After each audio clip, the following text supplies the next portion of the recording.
Bienvenidos a The Bible Realm. ¿Alguna vez te has preguntado acerca de un nombre tan absolutamente aterrador que desapareció de las páginas de la historia misma, borrado por la mano de Dios? Imagina a un hombre cuya existencia fue completamente eliminada sin advertencia, sin juicio y sin la más mínima oportunidad de arrepentimiento. ¿Qué clase de acto impensable podría provocar tal ira divina? Hoy emprendemos un viaje hacia una de las historias más escalofriantes y misteriosas de la Biblia. Es un relato tan oculto, tan velado en secreto, que solo aparece en una única y estremecedora frase. Sin embargo, dentro de ese breve momento, se esconde una revelación impactante que alteró el curso del plan eterno de Dios. Un hombre tan malvado que su destino fue sellado por el mandato divino, desapareciendo de la existencia en un instante. Pero ¿quién era este hombre? ¿Qué pudo haber hecho para provocar una respuesta tan drástica del Todopoderoso? ¿Y por qué este nombre, esta historia fue borrada deliberadamente del libro de la vida? ¿Qué lecciones podrían estar enterradas dentro de un relato tan oscuro e inquietante? Antes de descubrir la verdad detrás de esta figura olvidada, quiero preguntarte, ¿estás listo para profundizar más de él? Al botón de suscribirse, activa la campanita de notificaciones y escribe 777 en los comentarios si estás preparado para desentrañar un misterio que ha desconcertado a eruditos y creyentes durante siglos. Prepárate para una historia que desafiará todo lo que creías saber sobre la justicia y la misericordia de Dios. Esto no es solo otro relato bíblico. Quédate con nosotros y juntos exploraremos la aterradora verdad detrás del único nombre que alguna vez fue borrado del libro de la vida. Créeme, no querrás perderte ni un solo momento. Comencemos este viaje extraordinario. ¿Quién perdió su lugar en el libro de la vida? El único nombre borrado. Para comprender el profundo significado de primero, debemos mirar más de cerca el mundo en el que nació, un mundo lleno de promesas, destinos divinos y la formación de la historia de una nación. La época de los patriarcas, que se extiende del siglo XIX al XVI a.C., fue de una importancia monumental. Fue un tiempo en el que se establecían los cimientos del pacto de Dios con Israel, mucho antes de la institución de reyes profetas y de las leyes que los guiarían. Era un mundo en el que las familias no eran solo unidades biológicas, sino vasos espirituales que cargaban con el peso de las promesas y propósitos divinos. Nació, en esta era crucial, hijo de Judá, un nombre que seguramente resulta familiar para muchos. Judá, el cuarto hijo de Jacob, también llamado Israel, y su esposa Lea, no era un hombre común. Su linaje llegaría a producir a uno de los reyes más venerados de Israel, David, y finalmente al Mesías Jesucristo. La genealogía bíblica lo expone claramente. Abraham engendró a Isaac, Isaac engendró a Jacob, Jacob engendró a Judá, y Judá engendró a no era simplemente otro hijo dentro de la línea. Era el primogénito de Judá, el primer heredero de esta herencia sagrada y divina. El peso de este legado descansaba sobre sus hombros, pues él era el portador inicial de la promesa dada a Abraham, la promesa que un día traería salvación al mundo a través del nacimiento de Jesucristo. En el nacimiento de la nación de Israel, veía esperanza, continuidad y favor divino. Nació para la grandeza con un propósito mayor que él mismo. Como primogénito, estaba destinado a llevar adelante la antorcha espiritual guiando a su pueblo hacia el cumplimiento de las promesas de Dios. La expectativa sobre él era inmensa. Nacer en un legado así era un privilegio inconmensurable, y sin embargo, como sabemos, el privilegio por sí solo no garantiza la rectitud, no garantiza la fortaleza de carácter necesaria para caminar en el llamado divino que se le había encomendado. La historia de trágicamente, es un poderoso recordatorio de que nuestra herencia, por más sagrada que sea, no es un escudo frente a las decisiones que tomamos. Lo que le sucedió a repercutió mucho más allá de los confines de su familia. Alteró el curso de toda la historia de la nación. ¿Cómo pudo alguien tan estrechamente ligado a la promesa divina caer en desgracia? Se podría haber evitado. Es posible que el peso de la expectativa lo aplastara en lugar de inspirarlo. Estas preguntas permanecen, invitándonos a mirar más profundamente en el corazón de aquel que estaba destinado a la grandeza, pero cuyas acciones pronto proyectarían una sombra sobre el futuro de Israel. Antes de profundizar más en la historia de primero, debemos comprender una elección audaz y controvertida hecha por su padre Judá, una decisión que marcaría el escenario de todo lo que seguiría. La Biblia nos dice que Judá, apartándose de las tradiciones de sus antepasados, se separó de sus hermanos y viajó a la región de Adulam. Fue allí, lejos de las tierras familiares de los patriarcas, donde formó un estrecho vínculo con un hombre llamado Hira, un adulamita. Y fue en este nuevo entorno donde Judá tomó una decisión que tendría consecuencias de gran alcance para su familia y para las generaciones futuras. Judá decidió casarse con la hija de un hombre cananeo llamado Súa, un movimiento que desafiaba las advertencias y prácticas transmitidas por sus antepasados. Los cananeos no eran seguidores del Dios de Abraham.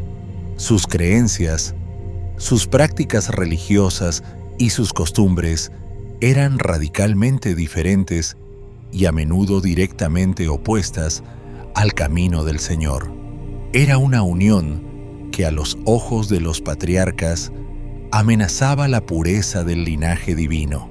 Sabemos que el mismo Abraham había instruido estrictamente a su hijo Isaac a no casarse con una mujer cananea, temiendo los peligros de tal alianza. Y cuando el hijo de Isaac, Esaú, ignoró esta instrucción casándose con mujeres hititas, causó una profunda tristeza en el corazón de sus padres. Ahora Judá, heredero de las promesas divinas, elegía mezclar su sangre con el mismo pueblo al que Abraham había advertido a sus descendientes evitar. Esta elección, aunque aparentemente pequeña en la narrativa, habla en grande sobre el estado espiritual de Judá en ese momento. Muestra un compromiso debilitado, una disminución de su fidelidad hacia el Dios que había hecho promesas de pacto con su familia.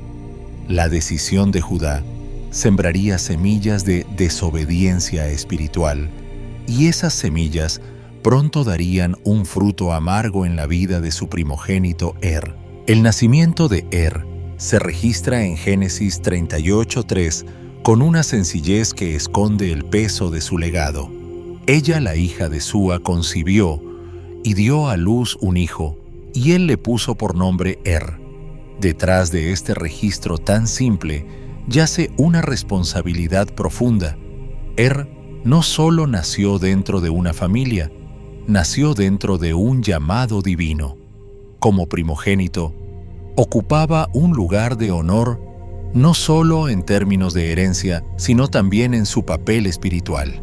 En el mundo antiguo, al primogénito se le confiaba una doble porción de las posesiones del padre, sí, pero más importante aún, se esperaba que asumiera el manto de liderazgo espiritual tras la muerte del padre.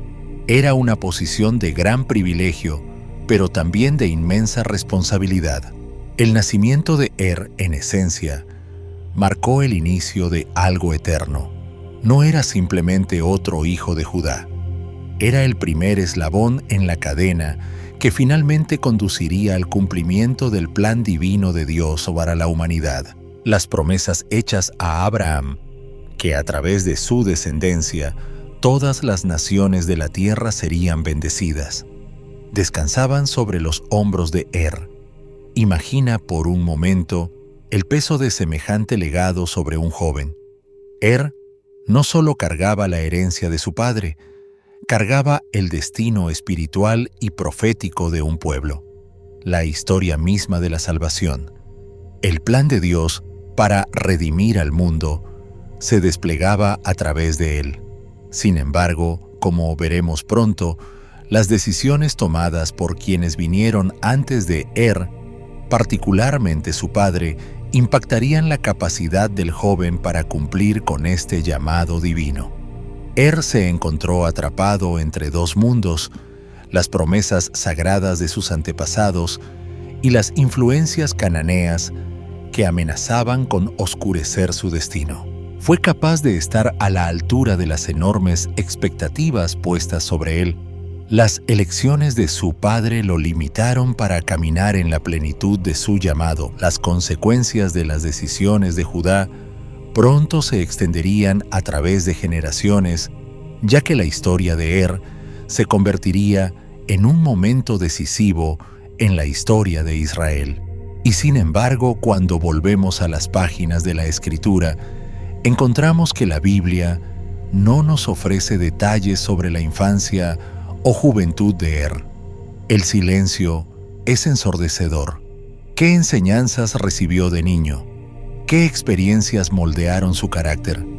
¿En qué tipo de ambiente hogareño creció? La Biblia deja estas preguntas ya sin respuesta, permitiéndonos imaginar un hogar dividido, atrapado entre dos mundos.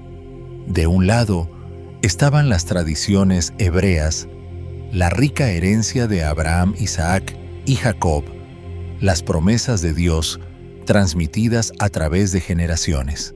Del otro lado estaban las costumbres, creencias y prácticas de los cananeos enraizadas en la cultura con la que su padre Judá se había emparentado al casarse con la hija de Súa.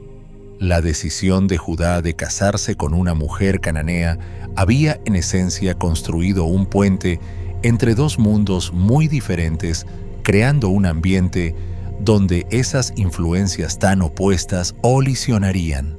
Esa tensión sin duda marcó la crianza de Por un lado, era parte de una familia impregnada de la promesa divina hecha a Abraham, una familia escogida por Dios para bendecir a todas las naciones. Por otro lado, el mundo cananeo a su alrededor tenía valores completamente diferentes, valores que a menudo estaban en directa oposición a las enseñanzas de sus antepasados. Podemos imaginar a criado entre estos mundos en conflicto, tratando de navegar su identidad, su fe y su propósito. Fue más influenciado por las tradiciones de sus antepasados o por las costumbres de sus parientes cananeos. Comprendió el peso de las promesas hechas a su familia o el tirón de su herencia terrenal lo llevó a olvidar su llamado divino. El nombre en hebreo significa vigilante, lo cual resulta una ironía profunda dada la manera en que su vida se desarrolló. En lugar de encarnar un espíritu vigilante y discernidor, la vida de reflejó una devastadora ceguera espiritual. No reconoció el llamado sobre su vida y al hacerlo, no cumplió con el destino divino que estaba destinado a pasar a través de él. ¿Cómo alguien con una herencia tan sagrada pudo errar de manera tan absoluta?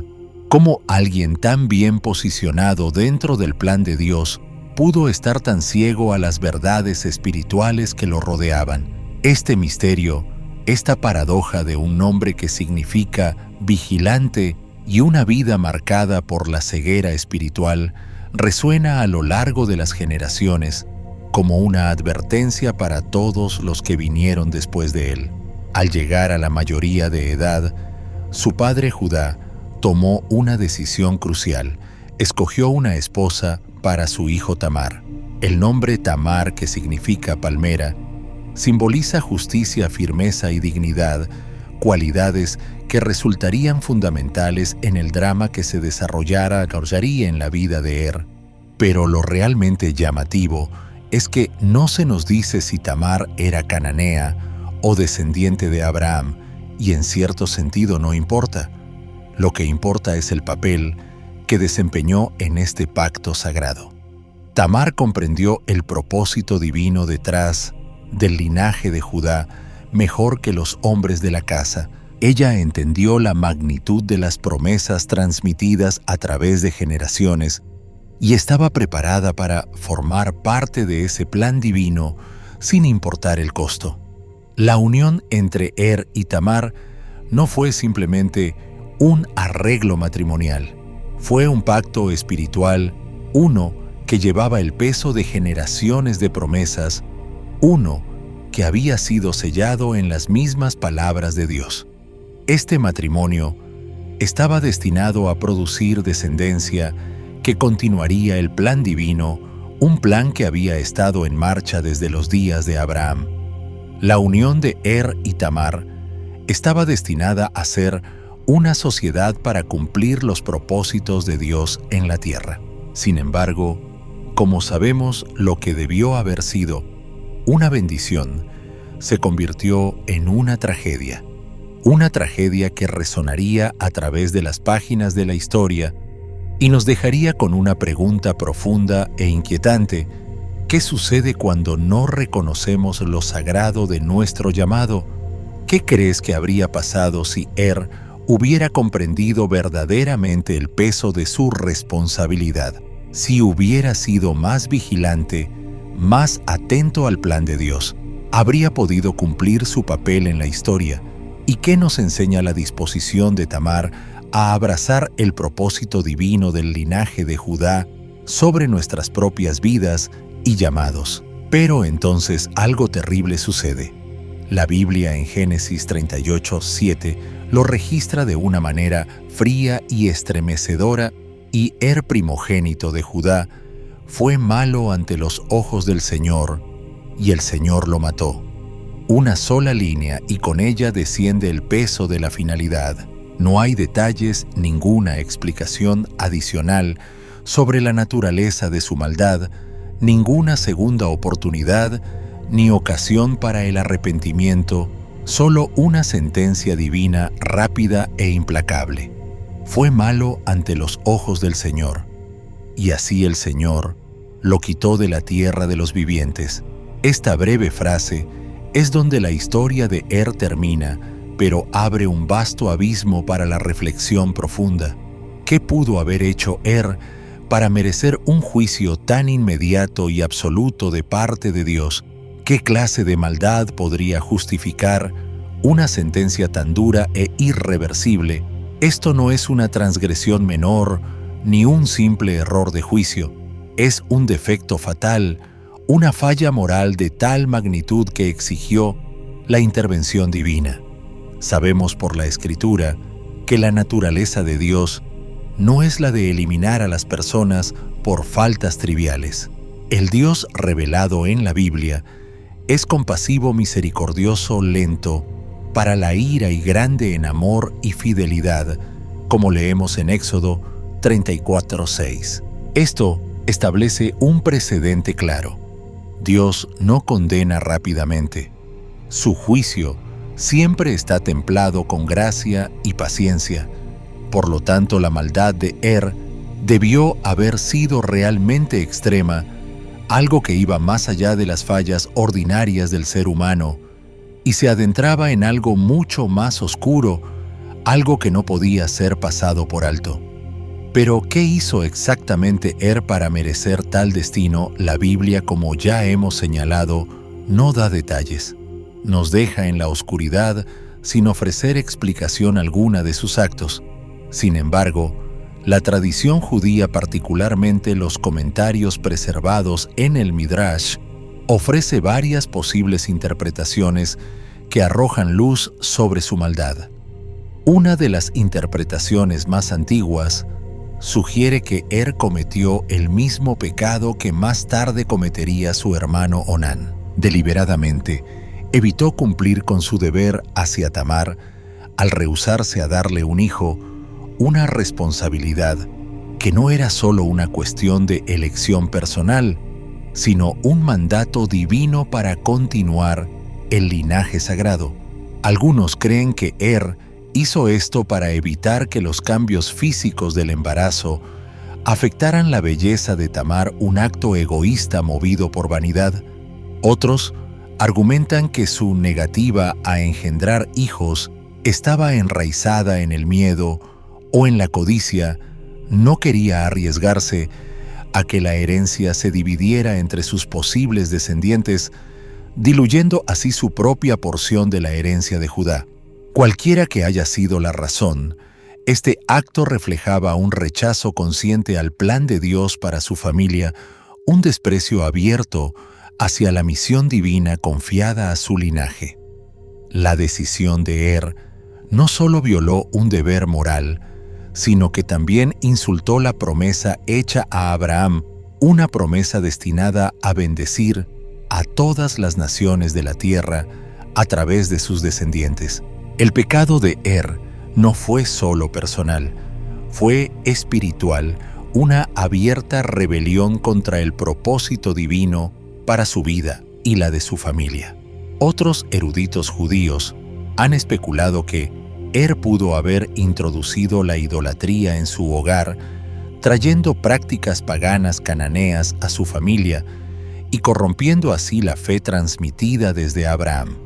También se sugiere que pudo haber sido cruel con Tamar, tal vez abusivo o violento, reflejando aún más su corrupción moral. Y sin embargo, a pesar de todas estas posibles interpretaciones, nos queda una verdad innegable. No sabemos con certeza qué hizo para atraer el juicio de Dios. Quizás sea precisamente en esta ambigüedad donde encontramos una lección profunda. El silencio de la Biblia al respecto nos permite reflexionar sobre nuestras propias vidas. ¿De qué maneras sutiles podríamos estar nosotros también despreciando el plan de Dios? ¿Con qué frecuencia dejamos que nuestro egoísmo, orgullo o indiferencia oscurezcan el camino que Dios ha trazado para nosotros? La historia de nos desafía a examinar nuestros corazones y motivos. ¿Con qué frecuencia caemos en la trampa de pensar que nuestras acciones no tienen consecuencias en el plan mayor de Dios? ¿Con qué facilidad pasamos por alto la importancia de cumplir nuestro llamado divino? La verdad es que nadie puede saber con certeza lo que hizo pero todos podemos saber que su destino sirve como un recordatorio poderoso. Nuestras decisiones tienen consecuencias eternas. ¿Somos realmente vigilantes, como sugiere el nombre de o estamos ciegos a las consecuencias de nuestras decisiones y al propósito mayor que Dios ha puesto delante de nosotros? El silencio de la Escritura respecto al pecado específico de desvía nuestra atención de los detalles de su mal obrar hacia la profunda respuesta de Dios. El Señor no ve solo nuestras acciones externas. Él examina las intenciones de nuestros corazones. En el caso de el juicio divino fue rápido, directo y definitivo.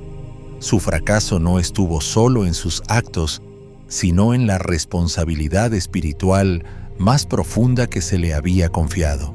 Como primogénito, debía llevar el peso de su linaje, la promesa sagrada hecha a Abraham, y sin embargo halló. Se convirtió en el primer hombre del linaje mesiánico en ser cortado directamente por Dios. Esta acción no fue arbitraria, fue una decisión divina que reverberó a lo largo del tiempo. La muerte de creó un vacío en la genealogía de la promesa. una ruptura tan profunda que, según las costumbres de la época, no podía quedar sin solución.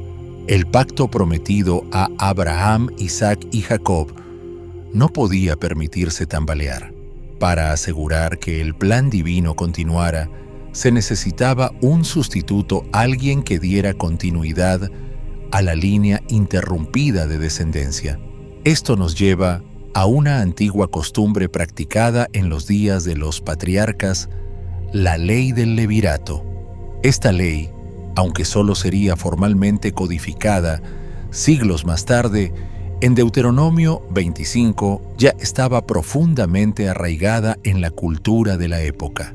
En la sociedad patriarcal, cuando un hombre moría sin dejar hijos, se esperaba que su hermano se casara con la viuda y engendrara un hijo en nombre de aquel. Ese hijo se convertía entonces en heredero del hermano fallecido, asegurando así que su nombre y su linaje continuaran. La costumbre era una manera de evitar que la línea familiar desapareciera, salvaguardando tanto la herencia como la promesa hecha por Dios. Era una garantía para la continuidad del pacto divino a lo largo de las generaciones. Tras la muerte de Judá, sintiendo el peso de esta responsabilidad, recurrió a su segundo hijo Onán. Le ordenó: «Únete a la mujer de tu hermano y cumple con tu deber de cuñado, engendrando descendencia en nombre de tu hermano». Pero la respuesta de Onán estuvo lejos de la obediencia. Se casó con Tamar como lo exigía la ley, pero cada vez que se acostaban, Onán evitaba deliberadamente la concepción, derramando su semen en tierra. Porque la Biblia lo deja claro, lo movía el egoísmo. Sabía que cualquier hijo nacido de esa unión no sería considerado suyo sino de Ese hijo heredaría la posición de primogénito de y Onán. Con toda su ambición egoísta, quedaría relegado a un lugar secundario en la herencia de Judá. Movido por la codicia y el interés propio, Onán no vio beneficio alguno en continuar la línea de su hermano y en su lugar eligió proteger su propio futuro. Una vez más, vemos el juicio de Dios. Lo que hizo Onán fue malo a los ojos del Señor. Su desobediencia, su egoísmo, su negativa a honrar el plan de Dios para la línea familiar, todo fue una afrenta directa al orden divino. Y así Onán también fue abatido por el Señor. 2 hijos en la misma familia, eliminados por la misma causa, el egoísmo y la resistencia a la voluntad de Dios. Esta trágica serie de acontecimientos nos obliga a reflexionar sobre la naturaleza del juicio divino. No fue un mero castigo por una falta personal, fue la consecuencia de desafiar la voluntad de Dios, de permitir que los deseos egoístas socavaran su plan divino.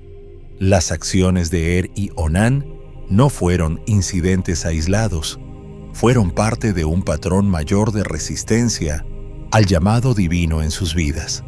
Cada uno de estos hombres sobres tenía un papel en la gran narrativa de Dios y, sin embargo, escogieron a su manera apartarse de ese propósito. Su desobediencia causó un efecto, dominó una tragedia que siguió afectando al linaje de Judá y a través de él a toda la nación de Israel. ¿Qué podemos aprender de las historias de y Onán? ¿Cuántas veces como ellos resistimos el plan de Dios porque tememos perder algo que valoramos? ¿Qué podríamos estar perdiendo cuando elegimos el egoísmo en lugar de la obediencia? ¿Y cómo nos recuerda el juicio de Dios, tan rápido y definitivo en sus casos, la seriedad con la que Él mira nuestros corazones y acciones? La historia de y Onán es más que un relato de fallos individuales, es una advertencia sobre el peso del propósito divino. Nos pregunta, ¿estamos verdaderamente alineados con la voluntad de Dios o estamos de algún modo resistiendo el fluir de su plan, eligiendo el interés propio por encima del bien mayor de su reino? El hogar de Judá estaba sumido en una profunda crisis y la promesa divina que se había transmitido por generaciones parecía pender de un hilo frágil, amenazada por un ciclo implacable de desobediencia y juicio. Con la muerte repentina de sus dos primeros hijos, y Onán, Judá fue presa del miedo y la incertidumbre. Lo que había parecido un camino seguro hacia el cumplimiento de la promesa hecha a Abraham, ahora parecía desmoronarse. El peso de la herencia del plan de Dios parecía escapársele de las manos. Judá aún tenía un tercer hijo, Sela, pero el temor de que él también corriera la misma suerte que sus hermanos lo paralizó. En lugar de confiar en la soberanía de Dios y en su plan para el linaje, Judá recurrió a una solución humana marcada por el miedo y la falta de fe. Dijo a Tamar, la viuda de sus hijos: «Quédate como viuda en la casa de tu padre hasta que mi hijo Sela crezca».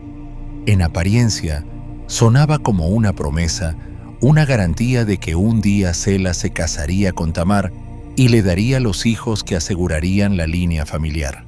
Pero la Biblia revela las verdaderas intenciones de Judá. Sus palabras estaban teñidas de miedo, pues estaba convencido de que Sela también moriría si se casaba con Tamar igual que sus hermanos. Lo que Judá hizo a continuación es crítico. En lugar de confiar en que Dios cumpliría sus promesas, utilizó su miedo como excusa para enviar a Tamar lejos, sin intención real de cumplir su palabra. Pensó que al apartarla, podría retrasar lo inevitable, proteger a su hijo restante de lo que él percibía como una maldición, o tal vez evitar más responsabilidad personal. Pero al hacerlo, Judá estaba abandonando el mismo pacto que Dios le había confiado. Obedientemente, Tamar regresó a la casa de su padre, esperando que se cumpliera la promesa. Hizo lo que Judá había mandado con la esperanza de que un día Sela se casara con ella como lo exigía la costumbre, pero los meses se convirtieron en años. Sela creció, alcanzó la edad para casarse y aún así Judá permaneció en silencio. La promesa nunca fue cumplida. Tamar, la viuda, siguió sin hijos, desprotegida y sin futuro. Este momento en la narrativa bíblica es intenso y dramático, pues la fe, el miedo y el destino del linaje prometido colisionan de manera poderosa y decisiva. La promesa divina, que se había puesto en marcha siglos antes, estaba ahora en riesgo no por causa de un enemigo externo ni de una calamidad, sino por el fracaso, la debilidad y el miedo de aquellos encargados de preservarla. La incapacidad de Judá para confiar en el plan de Dios lo hizo tambalear, poniendo en peligro el futuro mismo que Dios había prometido a través de Abraham, Isaac y Jacob. Tamar, sin embargo, entendió que la crisis que tenía delante era mucho más grande que su dolor personal. No solo lloraba la pérdida de sus esposos o la falta de hijos, ella reconocía la inmensa responsabilidad que cargaba. La continuación del linaje sagrado, el mismo linaje que debía traer al Mesías, estaba en juego. Sabía que si Judá continuaba negándole el matrimonio con Selá, la promesa podía llegar a detenerse. Y así, en medio de su desesperación personal, la fe y la comprensión de Tamar sobre el plan de Dios la impulsaron a actuar. Es en estos momentos desesperados cuando los fracasos humanos parecen oscurecer las promesas de Dios, que Él suele levantar a las personas más inesperadas para llevar a cabo sus propósitos. Tamar, aunque 2 veces viuda y vulnerable en una sociedad patriarcal, entendió la importancia divina del linaje al que pertenecía. Sin que nadie más estuviera dispuesto a cumplir la promesa, tomó la iniciativa no guiada por el deseo propio, sino por una profunda conciencia de que el plan de redención de Dios estaba en juego. En este momento crucial, sería una mujer olvidada, marginada y viuda quien restauraría lo que 3 hombres habían descuidado o destruido. Tamar, enfrentada a una situación desesperada, entendió que ahora le correspondía actuar con decisión. Había sido agraviada 2 veces viuda y abandonada por la misma familia a la que se le había confiado llevar adelante la promesa divina de Dios. Pero en este instante de desesperación, tomaría una decisión audaz, controvertida y en última instancia transformadora. Tamar descubrió que Judá, recién enviudado, él mismo, se dirigía a Timna para la esquila de las ovejas, un tiempo de festividad en el que los pastores solían entregarse a la celebración y al placer. No era solo un momento de trabajo, sino también de desenfreno, un tiempo en el que Judá probablemente bajaría la guardia dejándose llevar por placeres que lo distraerían temporalmente de sus responsabilidades. Tamar, conociendo la naturaleza de su suegro, aprovechó esta oportunidad con astucia e inteligencia. Sabía que su destino dependía de sus acciones, así que se quitó las vestiduras de viudez, el signo visible de su duelo y vergüenza, y se cubrió con un velo. Se sentó a la entrada de Enaim, en el camino hacia Timná, un lugar estratégico donde podía ser vista por Judá. Su apariencia disfrazada de prostituta cultual fue un movimiento calculado. En la cultura cananea, estas mujeres solían encontrarse en tales lugares, y Judá, atrapado en el momento e ignorante de su identidad, no dudaría en acercarse a ella. Judá, incapaz de reconocer a su nuera, fue atraído por su apariencia. Sus deseos lo llevaron a acercarse y proponerle acostarse juntos. Con notable astucia, Tamar negoció su precio. «¿Qué me darás por pasar esta noche?», preguntó. Judá, ansioso por saciar su deseo, prometió enviarle un cabrito de su rebaño. Pero Tamar, sabia en sus acciones, comprendía la importancia de asegurarse una garantía. Exigió una prenda, una seguridad de que Judá cumpliría su palabra. Judá, sin sospechar su verdadera identidad, accedió y entregó a Tamar 3 objetos como prenda: su sello, su cordón y su bastón. No eran simples adornos, eran símbolos poderosos de la identidad y la autoridad de Judá. El sello servía para autenticar documentos importantes, el cordón probablemente lo sostenía, y el bastón llevaba marcas personales que solo podían identificar a su dueño legítimo. En esencia, Tamar tenía ahora en sus manos las llaves de la identidad y el honor de Judá, si él no cumplía su promesa. Tras su encuentro, Tamar regresó discretamente a casa, volvió a ponerse la ropa de viuda y se ocultó de nuevo en las sombras de su vida. Judá, habiendo hecho el intercambio, envió a su amigo el adulamita para entregar el cabrito prometido. Pero cuando el adulamita llegó a Enaim, no encontró rastro de la prostituta. Nadie en el pueblo había visto nunca a tal mujer, y parecía que Tamar había desaparecido sin dejar huella. Los días se convirtieron en semanas y luego pasaron 3 meses. Entonces llegó la noticia: Tamar, tu nuera, ha cometido adulterio y está embarazada. Judá, enfurecido y lleno de falsa rectitud, exclamó: «¡Sacadla! Que sea quemada». A sus ojos Tamar era culpable de un crimen imperdonable. Su respuesta fue dura e implacable, convencido de que la ley había sido violada. A primera vista, parecía que el plan de Tamar había fracasado.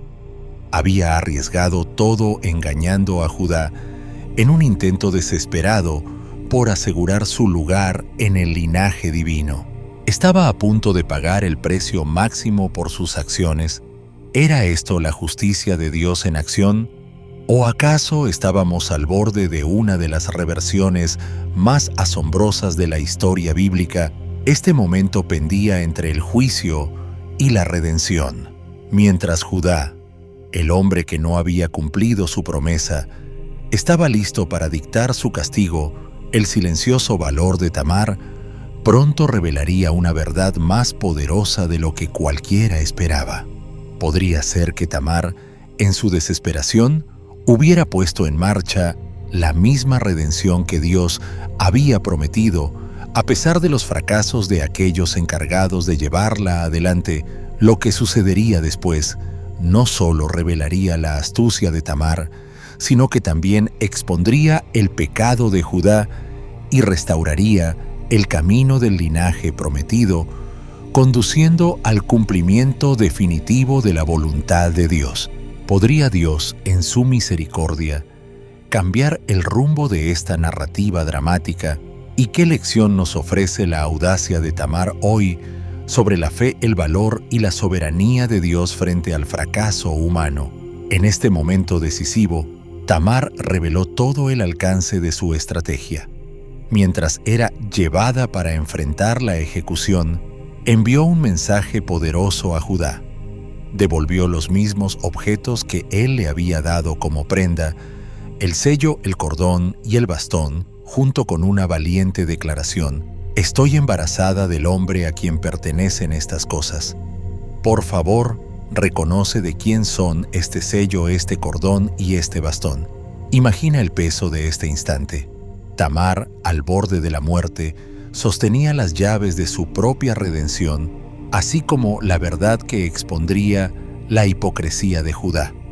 Los objetos, cada uno profundamente personal y único de él, estaban ahora en manos de su nuera. Con ellos, Tamar hacía una declaración que no solo desafiaría el juicio a punto de ser pronunciado, sino que obligaría a Judá a confrontar sus propias acciones.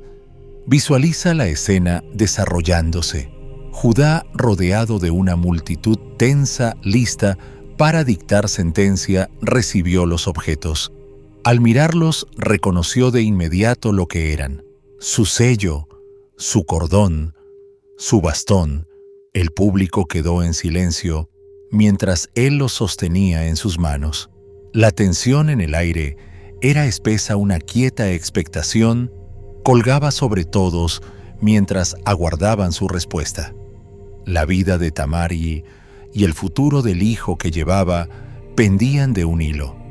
Entonces, en uno de los momentos más notables de honestidad y humildad en toda la Biblia, Judá habló.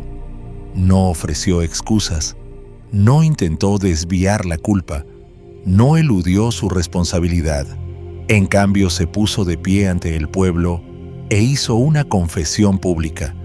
Con voz firme, Judá admitió su fracaso diciendo: «Ella es más justa que yo, porque no la di a mi hijo Sela». Las palabras de Judá fueron más que una admisión de culpa, fueron un profundo reconocimiento de la integridad de Tamar. Frente a todos, reconoció que él no había cumplido con su deber bajo la ley del levirato. Su declaración, «Ella es más justa que yo», no fue solo el reconocimiento de su propio error, fue una expresión de humildad y remordimiento. Reconoció que aunque las acciones de Tamar fueron poco convencionales, estaban impulsadas por un propósito justo y noble: preservar la línea familiar y mantener el plan divino de Dios para su linaje. Este momento fue una manifestación rara y poderosa de humildad de parte de un hombre que hasta entonces había estado tan arraigado en sus propios temores y fracasos. La confesión de Judá fue pública, sin vergüenza y restauradora. No solo salvó la vida de Tamar, sino que también la redimió ante los ojos de quienes la habrían condenado. En un solo acto de humildad, Judá devolvió el honor a su familia y al hacerlo comenzó a reparar la fractura que había amenazado con destruir la promesa misma del plan de Dios para Israel. Tamar fue salvada y su embarazo continuó. La justicia fue restaurada y el honor redimido. Parecía que la historia había llegado a una resolución con la balanza de la justicia equilibrada. Pero había un último detalle sorprendente que añade un giro profético a toda la narrativa. En el momento del parto, Tamar se encontró con una sorpresa inesperada: llevaba gemelos. El nacimiento comenzó de manera inusual. Mientras las contracciones se intensificaban, uno de los bebés sacó su mano. La partera, ansiosa por marcar al primogénito, ató inmediatamente un hilo rojo alrededor de su muñeca y declaró: «Este salió primero». Pero entonces, en un giro que desconcertó a todos, el bebé retiró su mano y su hermano Fares nació primero. El intento de la partera por identificar al primogénito con el hilo escarlata fue frustrado por esta inversión inesperada. El niño, que parecía ser el primero Seraj, fue desplazado y Fares emergió como el verdadero primogénito. El nombre de Fares, que significa brecha o ruptura, simbolizaba la dramática interrupción del orden natural. El otro niño, marcado por el hilo escarlata, fue llamado Seraj, que significa resplandor o amanecer, un nombre que reflejaba su aparición inicial como primogénito, aunque en última instancia ocupó un lugar menor en el plan divino. Este momento, aunque pueda parecer un detalle menor, encierra un profundo simbolismo. Seraj, quien inicialmente fue señalado como el elegido, parecía destinado a llevar la promesa. Pero fue Fares, el que rompió el orden natural, quien nació primero y tomó el lugar del primogénito. Esta inversión refleja un tema recurrente en toda la Escritura: la tendencia de Dios a elegir lo inesperado, lo humilde, lo improbable, por encima de lo convencional y lo preferido. Este patrón se repite una y otra vez. Dios elige a Abel sobre Caín, a Isaac sobre Ismael, a Jacob sobre Esaú y a José sobre sus hermanos mayores. Incluso en la elección del rey David, el más joven y olvidado por su padre, vemos la misma inversión divina. De la misma manera, Fares, hijo de una unión inesperada entre Judá y Tamar, ambos marginados en distintos aspectos, se convirtió en el eslabón de la línea mesiánica. Aunque nació en medio de traición, fracaso y pérdida, su nombre llevaba consigo la promesa de un quiebre hacia adelante. De la descendencia de Fares vendrían los reyes de Judá, y siglos después, el nacimiento del rey David, el hombre conforme al corazón de Dios.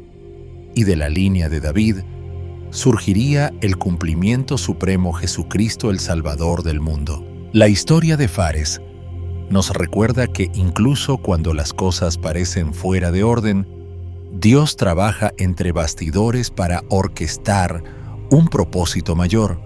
Él usa lo inesperado, lo despreciado y lo humilde para traer su reino a la tierra.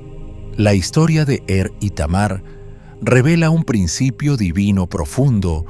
Cuando el plan A fracasa por la desobediencia humana, Dios ya está preparando un plan B, y a menudo ese plan resulta aún más glorioso de lo que imaginamos. El primogénito de Judá murió sin dejar descendencia, y su nombre apenas se menciona en las genealogías posteriores. A simple vista, parecería ser apenas una nota al pie en la narrativa de la salvación. Sin embargo, paradójicamente, su legado es inmenso no por lo que logró, sino por el vacío que dejó. Su muerte desencadenó una serie de acontecimientos que expusieron la maldad de Onán, el temor de Judá, el valor de Tamar y, sobre todo, la fidelidad inquebrantable de Dios a su propósito eterno. Simboliza al hombre que lo recibió todo: posición, privilegio, promesa, pero lo perdió todo por causa del pecado. Su historia es una advertencia solemne sobre la responsabilidad que conlleva el privilegio espiritual. Haber nacido en una familia con un llamado divino no le bastó porque la obediencia no puede ser reemplazada por la herencia. Años después, en el censo del desierto, Números 26, se menciona a la familia de Judá, pero la descendencia no continuó a través de sino de los hijos de Fares, que se convirtieron en un clan numeroso y prominente. No fue la línea legítima del primogénito la que siguió, sino la línea nacida de una unión escandalosa y poco convencional entre Judá y Tamar. La lección más grande de la historia de es esta: nadie es indispensable en el plan de Dios, pero todos estamos invitados a participar en él. Los propósitos de Dios se cumplirán con o sin nuestra cooperación. Falló, pero el plan de Dios no falló. Simplemente se movió a través de otro. Tamar, por su parte, se convirtió en una heroína inesperada. Con su fe y valentía, aseguró la continuidad del linaje prometido cuando los hombres fracasaron. El plan de redención de Dios nunca dependió de la perfección humana, sino de su propia fidelidad soberana. La historia de la línea mesiánica no termina con Fares. El libro de Ruth continúa el relato. Fares engendró a Hezrón, a Ram, a Aminadab, a Naasón, a Salmón, y de Salmón nació Booz. Booz, hombre íntegro, se casó con Ruth la moabita, y de ellos nació Obed, padre de Isaí, padre de David. A David le fue prometido un trono eterno, y de su linaje la genealogía avanza imparable hasta culminar en Jesucristo, el Hijo de David, el Salvador del mundo. Por eso, cuando abrimos el Nuevo Testamento, Mateo comienza con estas palabras: libro de la genealogía de Jesucristo, hijo de David, hijo de Abraham. Mateo 1:1. Y en el versículo 3 leemos: Judá engendró de Tamar a Fares y a Zerach. ¿Por qué se menciona a Tamar entre tan pocos nombres de mujeres? Porque su valentía y fe preservaron la línea mesiánica en un momento en que los hombres de la historia habían fracasado. La narrativa que comenzó con la maldad de y el fracaso de Judá en cumplir sus promesas termina siglos después con el nacimiento del Salvador. Donde abundó el pecado, sobreabundó la gracia. De la muerte brotó la vida. De la injusticia surgió la justicia. De la debilidad humana se levantó la redención divina. Este es el patrón divino que se repite a lo largo de toda la Escritura y que alcanza su clímax en la cruz de Cristo. La historia de nos recuerda algo a todos. Cada uno de nosotros tiene un papel en el plan de Dios. Podemos elegir desperdiciar nuestros privilegios como lo hizo o podemos seguir el ejemplo de Tamar, quien luchó por la justicia aun cuando todo parecía perdido. Las acciones valientes de Tamar, a pesar de las probabilidades imposibles, preservaron la línea familiar que finalmente daría a luz al Salvador del mundo. Curiosamente, el nombre significa vigilante, y sin embargo él no supo vigilar su propio corazón. Su historia nos invita a examinar nuestras propias actitudes, decisiones y carácter. Nos desafía a estar atentos frente a nuestros privilegios espirituales, a guardar el corazón y a buscar la voluntad de Dios en cada decisión. Sobre todo, la historia de nos recuerda que aun cuando nosotros fallamos, Dios permanece fiel. Su plan de redención sigue adelante muchas veces a través de caminos que nunca hubiéramos imaginado. ¿Ya conocías la historia de Comparte en los comentarios qué fue lo que más te conmovió de este relato. Que Dios te bendiga y hasta pronto.